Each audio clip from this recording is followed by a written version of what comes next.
오늘 주시는 하나님의 말씀 고린도후서 5장 7절에서 10절까지 보시겠습니다. 고린도후서 5장 7절. 이는 우리가 믿음으로 행하고 보는 것으로 행하지 아니함이로라. 우리가 담대하여 원하는 바는 차라리 몸을 떠나 주와 함께 있는 그것이라. 그런즉 우리는 몸으로 있든지 떠나든지 주를 기쁘시게 하는 자가 되기를 힘쓰노라. 이는 우리가 다 반드시 그리스도의 심판대 앞에 나타나게 되어 각각 선악간에 그 몸으로 행한 것을 따라 받으려 함이라. 아멘. 한번 따라 하시겠습니다. 주를 기쁘시게 하는 자 되기를 원하노라. 오늘 본문은 위대한 신학자 바울 사도의 삶의 목적이 무엇인지를 말씀합니다. 바울 사도는 살든지 죽든지 먹든지 마시든지 무엇을 하든지 하나님을 기쁘시게 하면서 살려고 노력했어요. 바울이 이렇게 하나님을 기쁘게 했더니 하나님이 바울을 기쁘게 해주는데 바울을 끌어다가 셋째 하늘 천국을 구경시켜 주지요. 바울은 누구보다도 가장 행복하게 즐겁게 살다가 하나님 앞에 갔던 사람이 바울 사도입니다. 바울 사도 지금은 하늘나라 천국에서 멸관받아 쓰고 정말 그 나라에서 영광을 누리면서 하나님 섬기고 있을 겁니다. 복음이 증거되는 곳에 바울의 행적, 바울의 삶이 전달되고 있잖아요. 우리 선교의 모든 성도들도 바울처럼 하나님을 기쁘시게 해드리는 삶을 사셔야 되겠기에 오늘은 주를 기쁘시게 하자. 어떻게 하는 것이 주를 기쁘시게 하는 거냐? 금요일날 철야기도 때는 주를 사랑하면서 삽시다. 정말 이 주가 누구냐 하면 성부 하나님, 성자 예수님, 성령 하나님 기쁘게 해야 될 줄 믿습니다. 세상에는 기쁘게 하는데 크게 세 종류의 사람이 있는데, 첫째는 창조주 하나님을 기쁘게 하려고 노력하는 사람. 믿음의 사람들은 하나님을 기쁘게 하려고 노력하지요. 에녹이 300년 동안 하나님과 동행하면서 얼마나 하나님을 기쁘게 했는지. 하나님이 에녹을 기쁘게 하는데 다른 사람 죽어서 전당하는데 에녹은 죽지 아니하고 하나님이 스카우트 해가지고 하늘나라로 데려가셨던 것을 우리는 역사를 통해서 성경을 통해서 발견하잖아요. 우리가 하나님 기쁘게 하면 하나님 우리 기쁘게 해주실 줄 믿습니다. 정말 믿음으로 말씀대로 살면 이 땅에서도 복을 주시고 하늘에 상 주시는 하나님을 바라봐야 됩니다. 그 다음에 악한 마귀를 기쁘게 하는 사람이 있는데, 아합 같은 사람은 마귀가 시키는 대로 죄를 짓고 우상 섬기다가 죽어 지옥 가는 불쌍한 사람이 되었잖아요. 여러분, 많은 사람들이 세상을 살면서 악한 마귀를 기쁘게 하는 사람이 없지 않아 있다는 겁니다. 그 다음에는 사람을 기쁘게 하면서 사는 사람이 있는데, 우리가 물론 신앙인이 사람을 기쁘게 해야 돼요. 사람에게 상처 주고 사람을 괴롭히면 안 돼요.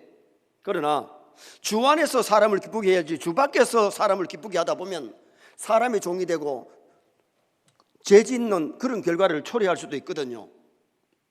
토레이 박사는 크리스찬이란 무엇이냐 하는 저서에서 그리스도인을 정의하기를 매일매일 주를 기쁘시게 하려고 노력하는 사람이 크리스찬이다. 우리는 마귀를 기쁘게 하지 말고 사람만 기쁘게 하지 말고 먼저 하나님을 기쁘게 할 수 있기를 주님의 이름으로 축원합니다. 갈라디아서 1장 10절 말씀 보시겠습니다. 이제 내가 사람들에게 좋게 하랴 하나님께 좋게 하랴 사람들에게 기쁨을 구하랴 내가 지금까지 사람들의 기쁨을 구하였다면 그리스도의 종이 아니니라. 아멘. 물론 사람을 즐겁게도 해야 되지만은 예수 믿지 않는 사람들은 하나님의 계명대로 말씀대로 뭘 살도록 죄 짓도록 인도하는 일들이 얼마나 많습니까? 그래서 바울은 사람을 좋게 하라 하나님께 좋게 하라. 사람을 기쁘게만 하고 있다면 하나님의 종이 아니다. 하나님의 종은 사람을 기쁘게 하기 전에 하나님을 먼저 기쁘게 해드리는 그런 사람이 되어야 된다. 그것을 말씀해 주고 있는 거지요. 하나님을 기쁘게 하는 자가 신자입니다. 참으로 하나님 믿는 사람은 하나님 기쁘게 할 줄 믿습니다. 그리고 에베소 5장 10절 말씀 한번 또 읽겠습니다. 주를 기쁘시게 할 것이 무엇인가 시험하여 보라. 어떻게 하면 하나님을 기쁘게 할까? 어떻게 하면 주님을 기쁘게 할까? 어떻게 하면 성령 하나님을 기쁘게 할까? 그것을 좀 생각해보고 시험해보고 하나님을 기쁘게 해드리는 그런 사람이 되라고 성경이 우리에게 말씀하고 있는 거지요. 그 말씀에 보면 먼저 빛의 열매를 말씀하고 난 다음에 하나님을 기쁘시게 할 것이 무엇인가 시험해봐라. 빛의 열매는 착함과 의로움과 진실함이 있다 그랬어요. 진정한 신앙인은 착하게 살고 의롭게 살고 진실되게 살아야 되지 거짓되게 살면 안 돼요. 악하게 살면 안 돼요.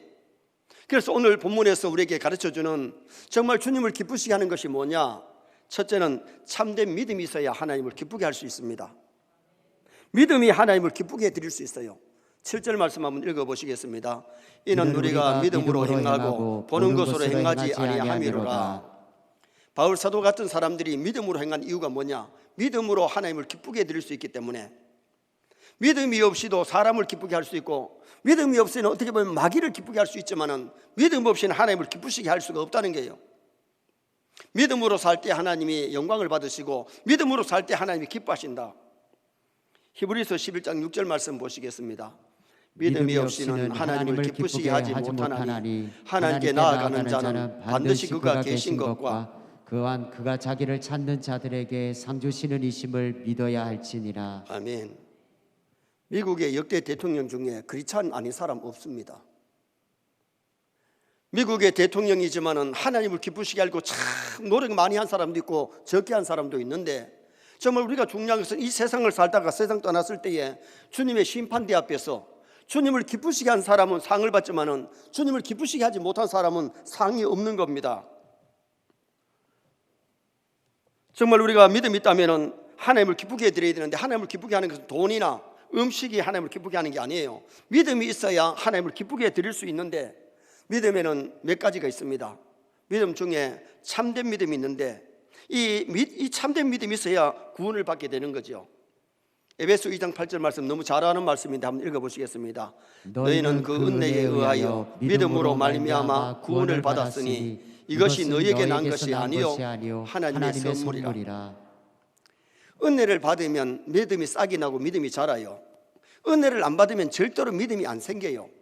그래서 이 은혜, 이 믿음이 누가 준 거냐? 하나님이 우리에게 은혜를 주셔야, 믿음을 선물로 주셔야 우리가 믿음이 싹이 나고 믿음이 자라는데, 우리는 믿음이 잘 자라도록, 큰 믿음이 되도록 우리 또한 노력해야 큰 믿음을 가질 수 있는 성도가 될 수가 있는 거지요. 신랑이 신부를 데려가기 전에, 결혼하기 전에 주는 것을 폐물이라 그러는데, 결혼하기 전에 선물을 주잖아요. 폐물을 주잖아요. 결혼할 때 뭐 줬습니까? 기독교인이면은 결혼 선물을 성경책을 선물로 주고, 반지, 목걸이, 팔찌, 시계, 이런 것들을 선물로 주잖아요. 여러분 안 준 것 같이 보시네요. 결혼하기 전에 선물을 먼저 주고 결혼한 다음에는 이제 시집을 가면 그때부터는 이 신부가 먹는 것, 마시는 것, 돈, 모든 필요한 것을 누가 채워주느냐? 남편이 채워줘요. 우리가 믿음 선물 받았는데 오늘 우리가 하나님께 받은 것이 뭐냐? 먼저 하나님이 은혜를 주시고 믿음 선물 주시기 전에 독생자를 선물로 주셨어요. 그날이 성탄절이에요.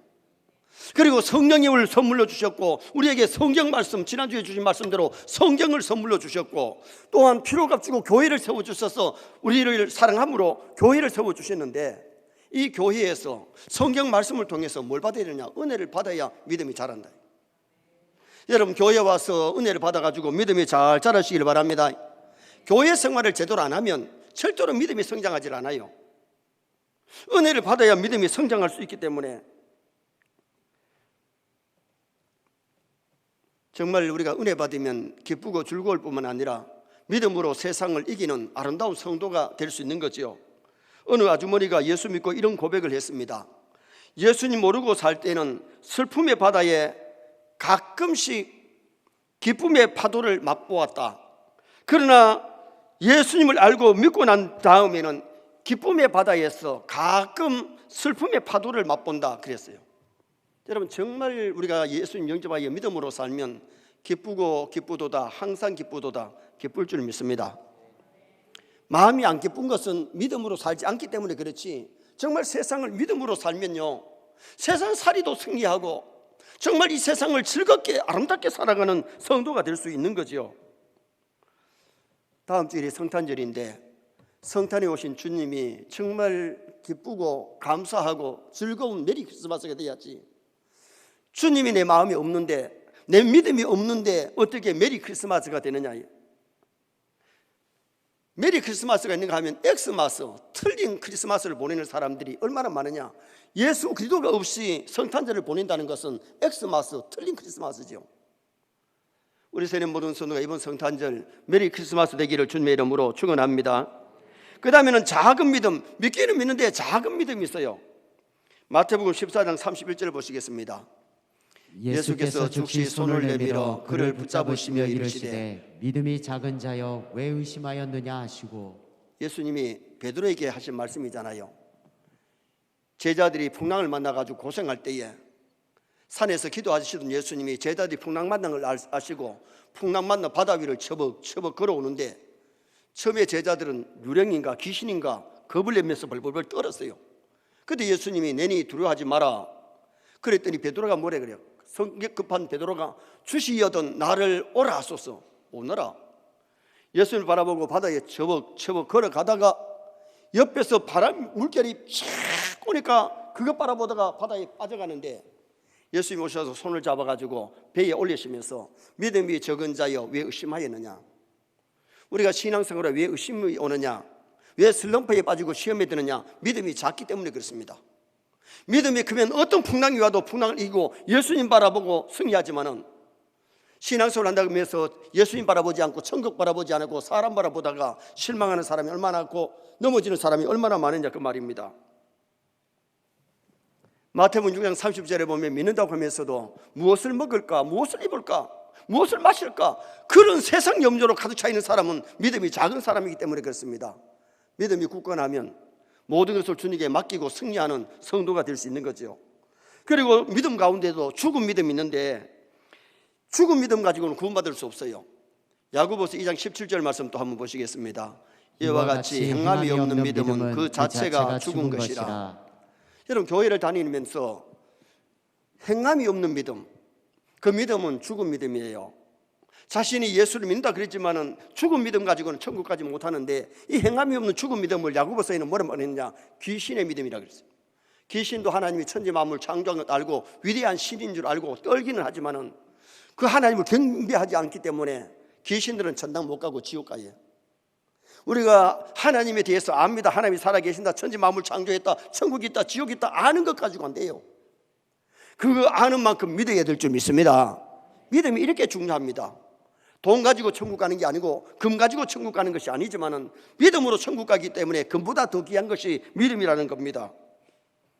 아브라함이 복받은 것은 믿음으로 살았기 때문에 믿음의 조상이 되고, 아브라함은 얼마나 큰 부자였느냐 하면요, 자기 집에 훈련된 구서가 318명, 그의 부모가 있고 그의 아내가 있고 그의 자녀들까지 생각하면 상당히 많은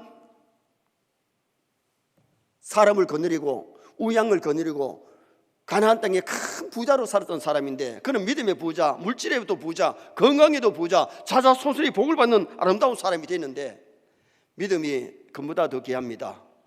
믿음으로 하나님을 기쁘게 하고 믿음으로 세상을 이기고 믿음으로 승리하시기를 주님의 이름으로 축원합니다. 그래서 우리가 정말 참된 믿음이 있어야 하나님을 기쁘게 하지, 믿음 없으면 하나님을 기쁘시게 할 수가 없는 거예요. 그래서 우리의 믿음이 날마다 성장해야 되는데, 은혜 받아야 믿음이 성장하지 은혜 받지 않고 믿음이 성장할 수가 없어요. 두 번째는 영적 예배를 하나님이 기뻐하십니다. 참된 예배를 하나님이 기뻐하십니다. 9절 말씀 한번 읽어보시겠습니다. 9절 말씀. 그런즉 우리는 몸으로 있든지 떠나든지 주를 기쁘시게 하는 자 되기를 힘쓰노라.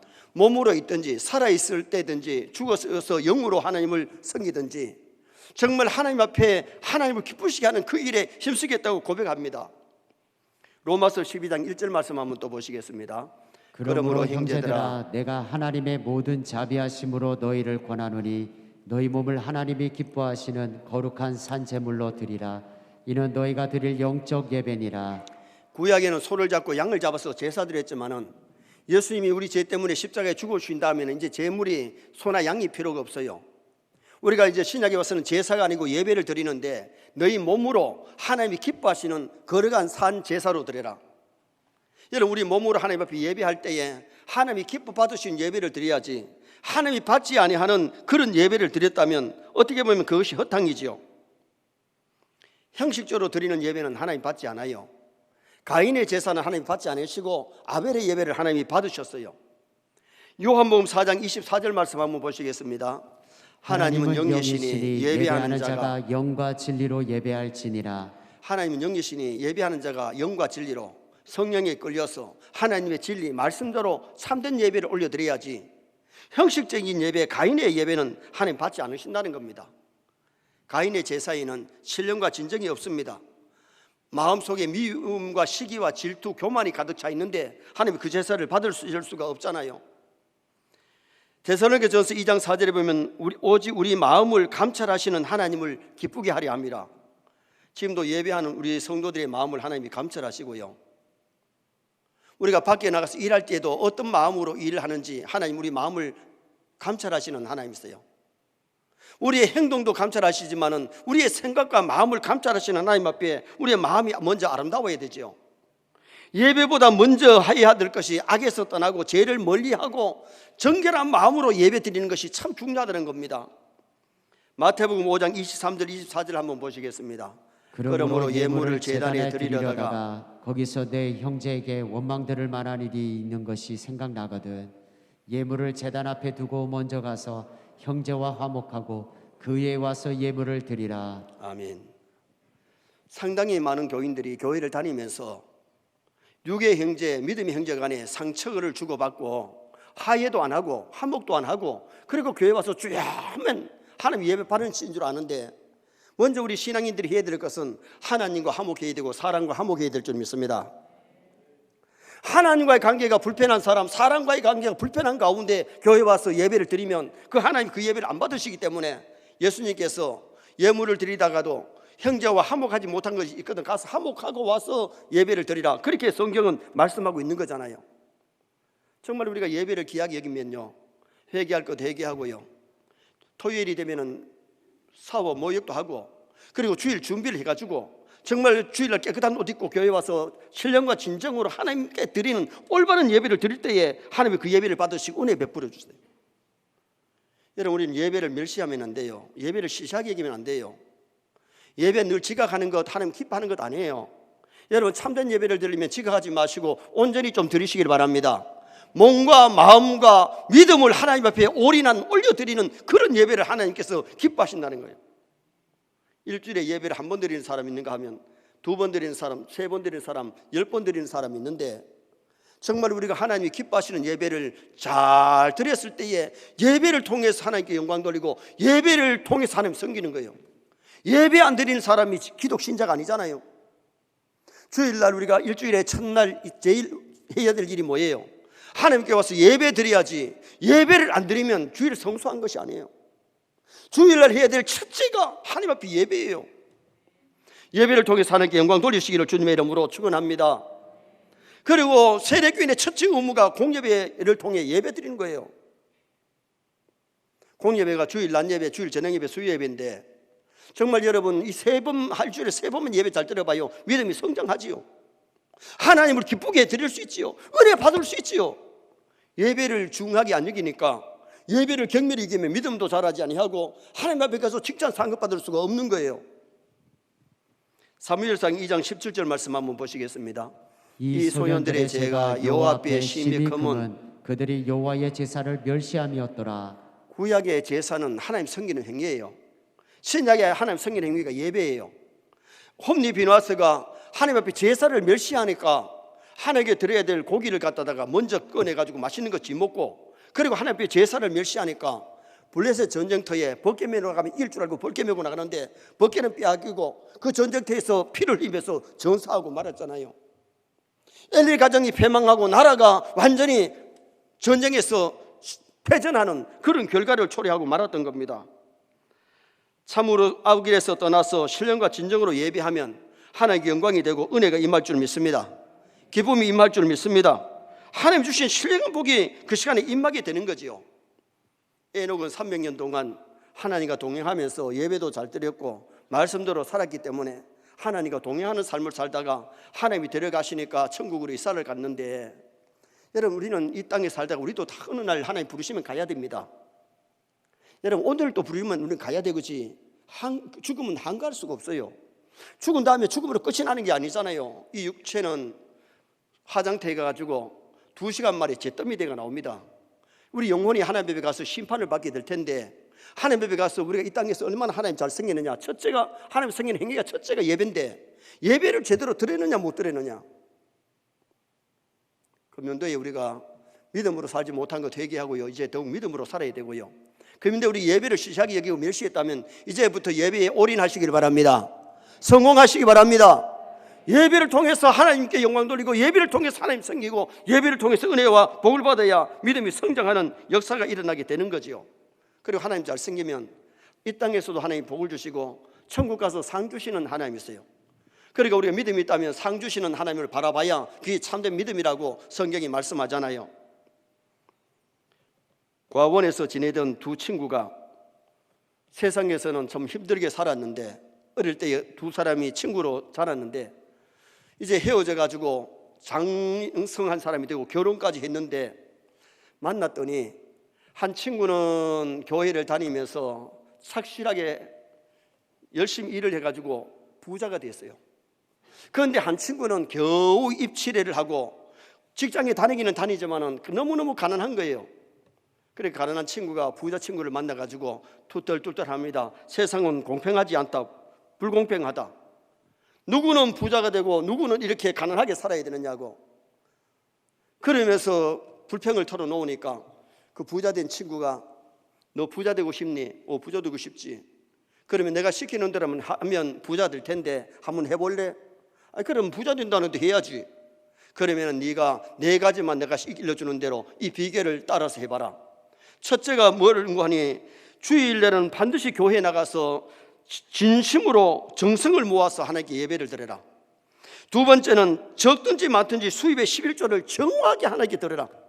세 번째는 열심히 여섯 동안 힘써 일을 해라.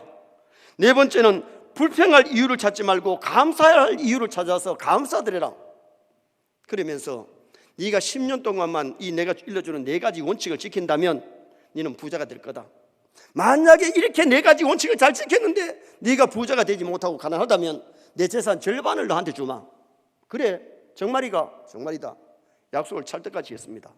근데 이 친구는 4가지 그 원리를 이해를 의미도 모르고 10년 후에 부자가 안 된다면 친구 재산 절반을 준다 하니까 그때부터 이 4가지를 열심히 했습니다. 교회를 안 나가던 사람이 교회를 나가서 예배를 드립니다. 정성을 다해서 예배를 드립니다. 11조를 하기 시작합니다. 그리고 열심히 6 동안 일을 합니다. 그리고는 정말 감사의 조건을 찾아서 하나님께 감사를 드립니다. 10년이 돼 가는데 자기가 다니던 직장에 사장이 됩니다. 사장이 될 뿐만 아니라 그 사업이 번창해 가서 회사가 됩니다. 부자가 되어버렸습니다. 여러분, 이 원리는 그 사람에게만 적용되는 것이 아니라 오늘 우리 신자들에게도 적용되는 줄 믿습니다. 정말 우리가 하나님의 말씀대로 믿음으로 살면 세상에서도 승리하고 하나님 앞에 가서 상 받는 아름다운 성도가 될 수 있는 거지요. 이삭이 거부가 되고 이삭이 창대해진 원리가 뭡니까? 하나님의 말씀에 순종했던 사람이고 믿음으로 사니까 하나님께서 농사를 지는데 그의 100배를 얻게 만들고 창대하게 하고 잘되게 하는, 거부되게 하시는 은혜의 역사가 일어났잖아요. 정말 우리 세뇌 모든 성도가 남은 여생 하나님에 가는 그날까지 예배의 성공자 되시기를 주님의 이름으로 축원합니다. 예배를 멸시하지 맙시다. 예배를 귀하게 여깁시다. 예배를 통해서 하나님 섬기고 영광 돌리고 은혜 받을 수 있는 그런 우리 성도가 되어야 돼요. 마지막 3번째는 의인의 기도를 하나님이 기뻐하십니다. 의인의 기도를 기뻐하세요. 잠언 15장 8절 말씀 한번 읽어보시겠습니다.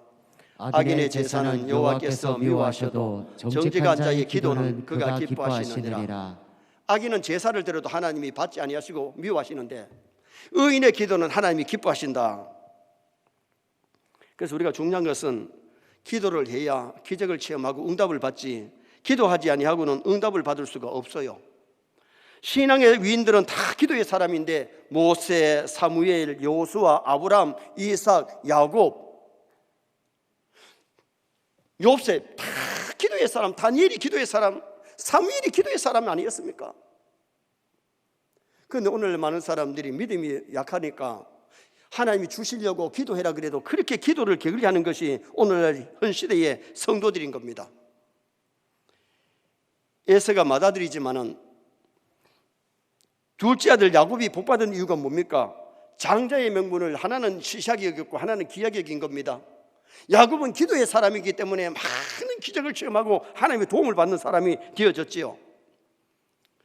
서울에서 대학원 공부할 때에 밤 12시 새벽 1시까지 공부를 하다가 잠을 자면 4시 반에 일어나 새벽기도 나가는 것이 좀 피곤해요. 젊은 한참 청년의 때인데 이 잠을 자다가 일어나는 것이 좀 피곤해도 그래도 새벽을 깨우며 기도해야 되니까 일어나가지고 우리 방에 나 말고 3사람이 같이 4사람이 한 방에서 공부를 하니까 친구를 깨우지요. 친구야, 새벽기도 가자. 부산에 있는 친구, 지금 현재 부산에 있는 친구가 그런 얘기 하더라고요. 하나님 귀찮게 하지 말고 좀 더 자자. 하나님 귀찮게 하지 말고 좀 더 자자. 한꺼번에 3,000명, 5,000명, 10,000명, 몇만 명이 기도하고 있을 텐데 하나님 얼마나 귀찮겠노? 여러분, 하나님 위해 주는 것 같지만은 아닙니다. 하나님은 전능하시기에 세계에 있는 모든 80여 개 인구가 기도해도 하나님 들으시는 줄 믿습니다. 하나님이 기도를 기뻐하시기 때문에 우리는 하나님 앞에 기도를 해야 되는 거예요. 그래서 데살로니가전서 5장 16절에 뭐라 그래요? 항상 기뻐해라, 쉬지 말고 기도해라, 범사에 감사하라. 이런 기도 안에서 너희를 향하신 하나님의 뜻이라고 말씀하잖아요. 윌 사이스 신학자는 최악의 죄는 기도하지 않는 것이 죄다. 최악의 죄는 기도하지 않는 것이 죄다. 하나님께서 수많은 기도를 요청했는데 기도하지 않는 것이 죄라 그랬어요. 그 성경에도 나와요. 사무엘상 12장 23절 말씀 한번 읽어보시겠습니다. 나는 너희를 위하여 기도하기를 쉬는 죄를 여호와 앞에 결단코 범하지 아니하고 선하고 의로운 길을 너희에게 가르칠 것인즉. 사무엘은 기도하는 쉬는 것이 죄인 줄 알았기에 나라와 민족을 위해서 누구보다도 기도를 많이 했던 사람이 사무엘이에요. 엄마가 기도해서 낳은 자식이 사무엘인데 사무엘의 이름 뜻이 뭐예요? 기도하여 얻었다. 여러분, 기도하면 얻을 줄 믿습니다. 기도하면 사무엘 될 줄 믿습니다.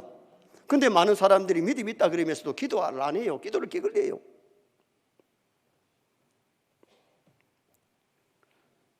역대상 10장 13절 14절에 보면 사울의 죄가 뭐냐? 왜 사울이 일찍 죽음을 당했느냐? 첫째는 하나님의 말씀을 지키지 않았기 때문이고, 두 번째는 신접한 자 무당 찾아가서 푸닥거리 한 것 때문이고, 세 번째는 여호와께 묻지 않았다, 기도하지 않았기 때문에 사울이 일찍이 죽음을 당했다고 성경은 기록을 합니다. 가정의 자식들이 부모님께 의논도 안 하고 뭐 갖다 막 팔아먹고 지 멋대로 하면 부모가 괘씸하지요. 그래도 부모님한테 의논하고 물어보고 일을 해야 부모님께서 허락도 하고 기뻐하실 거 아닙니까? 전능하신 하나님 앞에 의논도 하고 물어도 보고 도움을 요청하는 것이 그게 기도예요. 그래서 우리가 기도할 때 하나님이 도우심의 역사가 일어나는데, 다니엘서 9장에 보면 다니엘이 기도할 때에 하나님이 가브리엘 천사를 보냈는데 9장 22절에 보니까 내게 지혜와 총명을 주려고 왔노라. 가브리엘 천사가 다니엘에게 지혜와 총명을 주려고 왔는데 도와주려고 왔다는 거죠. 성경의 기도에 대해서 말씀할 때 앞에 붙는 것이 있는데 항상이란 단어가 붙어요. 누가복음 18장 1절 말씀 한번 보실까요? 예수께서 그들에게 항상 기도하고 낙심하지 말아야 할 것을 비유로 말씀하여. 기도할 때 항상 기도, 답답할 때 어려울 때만 기도하는 것이 아니고, 사람이 살아있는 사람은 늘 숨 쉬어야 되지. 숨을 안 쉬면 죽는 거예요. 기도하지 않으면 영이 메마르고 영이 죽는 거예요. 그래서 성경은 항상 기도하라고. 에베소 6장 18절에도 보면 항상 성령 안에서 기도하고, 사도행전 10장 2절에도 고넬료가 하나님께 항상 기도하더니 기도하다가 환상도 보고 기도하다가 하나님의 뜻을 이루는 고넬료, 로마의 중대장이지만은 군인이지만은 그는 늘 하나님 앞에 기도했기 때문에 하나님의 도움을 받고 은혜 받았잖아요. 또 기도 앞에 붙는 단어가 힘써인데 누가복음 22장 44절 한번 보시겠습니다. 예수께서 힘쓰고 해서 더욱 간절히 기도하시니 땀이 땅에 떨어지는 핏방울 같이 되더라. 여러분, 힘쓰고 애써 기도, 간절히 기도하니까 땀방울이 핏방울 되듯이 땀이 막 나고 그런데, 여러분 우리가 땀 나도록 한번 기도해봐요. 힘써 간절하게 애써서 한번 기도해봐요. 정말 간절한 기도는 간이 저릴 만큼 기도하는 게 간절한 기도라 그러잖아요. 그런데 하나님 왜 간절하게 힘써서 기도해야 되는데 우리가 대충 뭐 줘도 좋고 안 줘도 좋고 뭐 돌락하다가 그냥 가버리는 그런 기도가 아니라는 거예요. 힘써 기도했다는 거예요. 갈멜산상에 엘리야가 하늘에 불이 떨어지기를 위해서 기도할 때 짧은 기도지만 얼마나 간절하게 했겠어요. 3년 6개월 가물었던 하늘에 비 오기를 위해서 기도할 때에 머리를 무릎 사이에 놓고 간절하게 기도할 때에 처음에는 손바닥만한 구름이 떴다가 천지가 캄캄해지면서 막 소낙비가 쏟아지는 그런 역사가 일어났잖아요. 간절한 기도, 힘써 기도. 또 하나의 단어가 붙는데 깨어 기도하라 그랬어요. 에베소 6장 18절 말씀 한번 보시겠습니다. 모든 기도와 간구를 하되 항상 성령 안에서 기도하고 이를 위하여 깨어 구하기를 항상 힘쓰며 여러 성도를 위하여 구하라. 마태복음 26장 41절에도 예수님이 시험에 들지 않게 깨어 있어 기도하라. 영이 깨어 있어야 돼요. 여러분, 영이 잠자면 안 돼요. 육신은 잠을 안 자면 피곤하기 때문에 잠자야 됩니다. 그런데 육신도 너무 많이 잠잔다고 그게 건강하지 않다네요. 안 좋다네요. 너무 안 자도 피곤해서 안 되잖아요. 적당하게 사람이 잠을 자야 되는데, 그러나 영은 어떠냐? 영은 잠자면 안 되고 영은 늘 깨어 있어서 기도하고, 그리고는 기도하는 마음으로 운전하면서도 기도할 수 있고 일하면서도 기도할 수 있잖아요. 기도하는 마음으로 일하면 하나님의 도와주심의 역사가 일어나죠. 마귀가 우는 사자같이 산길자를 찾는 이 시대에 우리가 깨어있지 못하면 마귀가 와서 가라지를 뿌리고 악한 생각을 주고 죄를 짓게 만들기 때문에 깨어 있어야 된다는 거예요. 그런데 성경에 보면 사람들이 사고를 칠 때는요, 기도를 안 하더라고요. 시조 아담 하와가 마귀가 와서 선악과 먹으면 눈이 밝아서 하나님처럼 된다고 할 때에 하나님, 저 마귀란 놈이 선악과를 먹으라 하는데 먹을까요 말까요? 하나님께 물어보도 안 하고 기도 안 하고 안 먹고 에덴 동산에서 추방이 되잖아요. 믿음의 조상 아브라함이 그렇게 기도를 했던 사람이 부인 사라가 아기가 없으니까 여보 저 젊은 하갈하고 거시기 해가지고 아들을 낳아달라. 그랬을 때 하나님, 우리 마누라가 저 하갈하고 거시기해서 자식을 낳으라 하는데 이게 되나요 안 되나요? 하나님은 백세에 이삭에게 이제 이삭을 사라를 통해 주실 것을 하나님은 이삭이란 말을 안 해도 하나님께서 기다리면 준다고 약속해놨어요. 그런데 14년 먼저 아브라함이 86살에 사고체가 낳은 아들이 이스마엘 아닙니까? 이스마엘 후손하고 이삭의 후손이 지금까지, 이삭의 자손은 유대인이고 이스라엘이고 이스마엘의 자손은 아랍인들입니다. 이스마엘이 태어나가지고 이삭이 태어났을 때 나중에 어떻게 합니까? 14살 많은 이스마엘이 이삭을 막 쥐받고 괴롭히니까 그 집에서 쫓아내라 그래서 쫓겨나오잖아요. 지금까지도 아직까지 이스라엘과 이스마엘 족들은 싸우고 있는 겁니다. 오늘 우리가 기도하지 아니하면 사고 납니다. 사고 칩니다. 그런데 기도하면 하나님이 답을 주실 줄 믿습니다. 그래서 우리가 기도는 하나님 앞에 앉아서 하나님의 뜻을 기다리고 하나님께 문을 보고 의논하는 것이 진정한 기도이기 때문에 우리는 기도하기를 게을리 하지 말아야 돼요. 결론을 짓습니다. 주를 기쁘시게 하자. 마귀를 기쁘게 하면 안 되고 사람도 기쁘게 해야 되지만은 먼저 하나님을 기쁘게 하는 자가 되어야 되는데 참된 믿음이 있어야 하나님 기뻐하십니다. 믿음의 부자 되시기 바랍니다. 참된 예배를 하나님이 기뻐하시기 때문에 신령과 진정 예배를 게을리하지 말고 무시하지 말고 잘 준비하여 하나님께 올려드리는 예배를 드려야 되겠고, 기도를 하나님이 기뻐하시기에 기도하고 기적을 체험하는 응답받는 나와 여러분 되시기를 주님의 이름으로 축원합니다.